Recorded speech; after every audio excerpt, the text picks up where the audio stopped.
তোমাকে দ্বিতীয়বার সুযোগ দেওয়ার পর কিছুদিন সব ঠিক ছিল। তুমি আবার আমাকে সময় দিতে শুরু করলে, আমি আবার আশা করতে লাগলাম। আশা ফেরত আসলে ভয়ও সাথে আসে। ভয় এই যে যদি আবার আগের মতো হয়। আমি প্রশ্ন করতাম না, কারণ দ্বিতীয় সুযোগে প্রশ্ন করতে নেই, এমন একটা চাপ থাকে।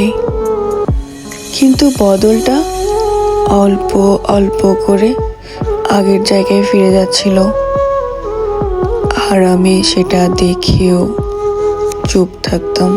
मैं कहीं भी रहूं ऐ सनम, मुझको है